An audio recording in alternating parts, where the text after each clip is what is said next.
The latest game in Codemasters' Race Driver series, Grid is a polished and expansive entry into the racing genre.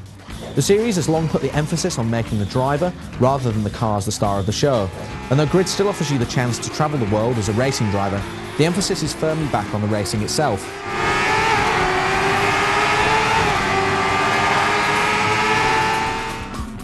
Grid splits its racing between 3 geographical locations, with Europe, the US and Japan each representing an assortment of racing styles. Europe features track-based racing. The US is much more focused on populated locations. Japan is clearly influenced by the underground street racing scene. Each of these locations demands different vehicles. Europe features touring and GT cars, the US has muscle cars such as Vipers and Mustangs, and Japan has tricked-out Nissans and Subarus. The main aim of the Grid World mode is to earn money to increase your ranking and buy new vehicles. You'll be paid for winning races, playing at harder difficulty levels, earning sponsorship bonuses, and being part of a winning team. As with many racing games, you need a selection of vehicle types in order to enter different racing events, and you can buy cars either brand new or second-hand on eBay Motors. It's a rare example of in-game advertising done right.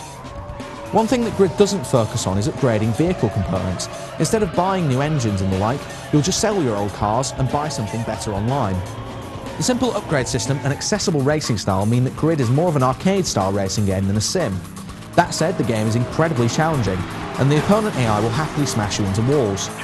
Likewise, head-on collisions will write you out of a race completely, and perhaps because of this, Codemasters has implemented a new feature called the flashback system, which lets you rewind time and correct any disastrous mistakes.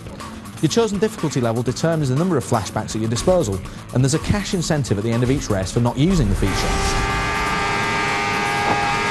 Racing purists may well balk at this concept, but it's completely up to the player to choose whether to use flashbacks in the game. You've lost your front wing.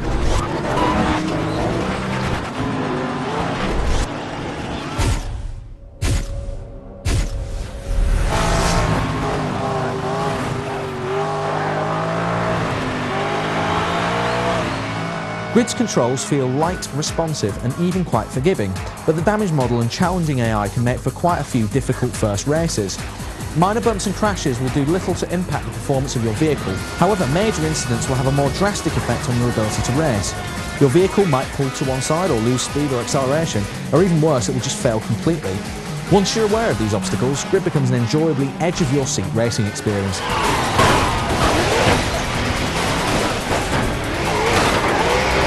Grid's greatest achievement is the driver AI, which does a fantastic job of replicating the behaviour of real-world racers.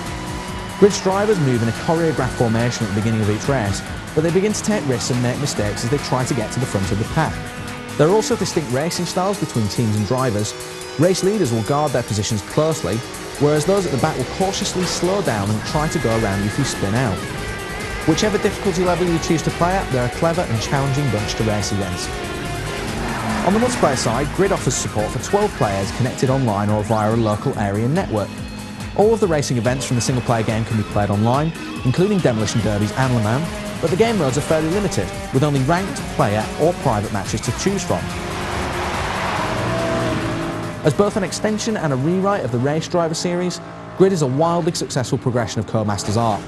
It may not feature the customization of Forza 2, and it doesn't have the diversity of online modes of something like Project Gotham Racing 4, but as an alternative to arcade races such as Need for Speed and Juiced, Grid is both an accessible and rewarding first step in what we hope will be an ongoing franchise.